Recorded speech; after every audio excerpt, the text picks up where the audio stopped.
There are so many bad drivers. Like, there's not even a specific age range for who's the worst. There's just different unique characteristics of some age groups, which are more common than others. New drivers, also known by some as student drivers, are some of the worst, and only half of them are self-aware that they're bad at driving. I'm still going to honk at you if you pull into my lane going 15 under the speed limit. You getting your license means that you are no longer a student driver, in the sense you are no longer taking classes on learning how to drive. I fully expect you to know how to drive if you have your license. Permits are a little different, but at that point the blame is put on the parent of the driving instructor. Just because you know when you have the right of way doesn't mean you know how to drive the right way. If you notice everyone around you is going faster, that most likely means you need to speed up. If you have a student driver sticker on the back of your car and someone honks at you, no, it doesn't mean that they're congratulating you on getting your license. They're telling you to move out of the way or pay attention. New drivers also tend to lean towards texting and driving, or more recently, scrolling reels and driving. I notice this the most from new drivers, but middle-aged drivers are also doing this. If you're that addicted to your phone, I'm surprised you got your license in the first place. I'd think you'd want to be driven around for the rest of your life if you're that addicted. A lot of people are so ignorant when they're on their phones too. Like, they get all fussy about something that they did, but since they weren't paying attention, they assumed you did it. And since I'm talking about different age groups, I've got to talk about the old people. We really need to retest people every 10 to 15 years. There's no way that my grandma had to retake a written test, but they didn't even make sure that she was still fully there. I remember how my dad was telling me about how my grandma backed into one of those lights in the parking lot. And the craziest thing is, she didn't even know it happened. My dad had to point it out to her. That test doesn't really get you prepared for day-to-day driving. They don't even take you above 45 miles an hour, or on the freeway. Yes, the freeway can be a safety hazard, as if someone fails a test, they probably shouldn't be on the freeway, but it should probably be saved for the last when it's obvious if the student is going to pass or fail.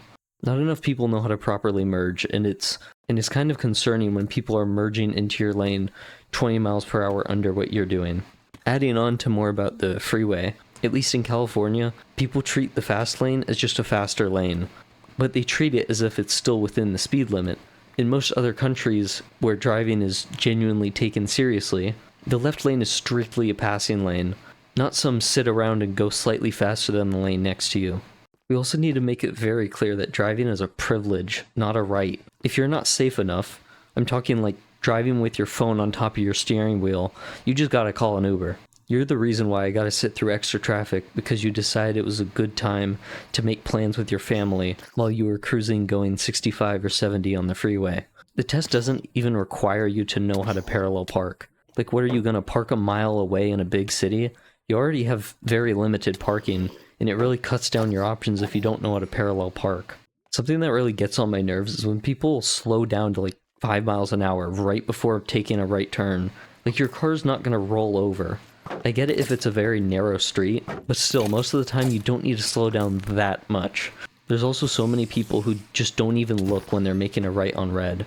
I genuinely have to lock in around some intersections because people notoriously just make a right as someone is in the lane passing by. Speaking of making a right, the people who just make a right and immediately dart across all the lanes should genuinely have their license revoked. I notice it a lot when the speed limit is 45 or 50. People just drive out into the lane at 20 miles per hour. If you're in the right lane going 45 or 50, and someone pulls into the lane going 20, you're most likely going to look over to the left lane, and if no one's there, you're going to move into the left lane.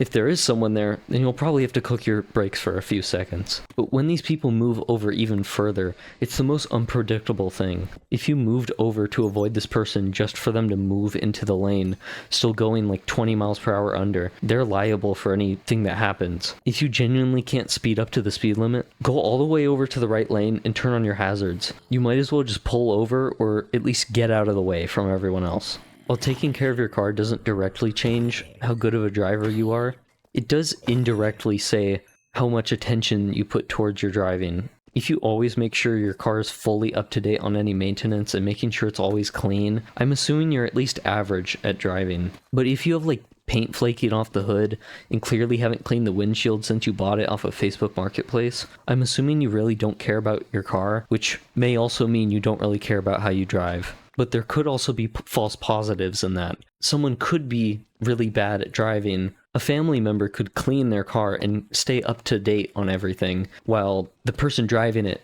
may not be good at driving. And same goes for having like paint flaking on the hood or not cleaning your car. You could be good at driving, you just don't have the time or energy to keep up your car. And I'm assuming if you are genuinely good at driving and you have like a rusty old car, you probably have like a Honda or a Toyota that probably around like 300,000 miles. You're probably not worried about it breaking down anyways.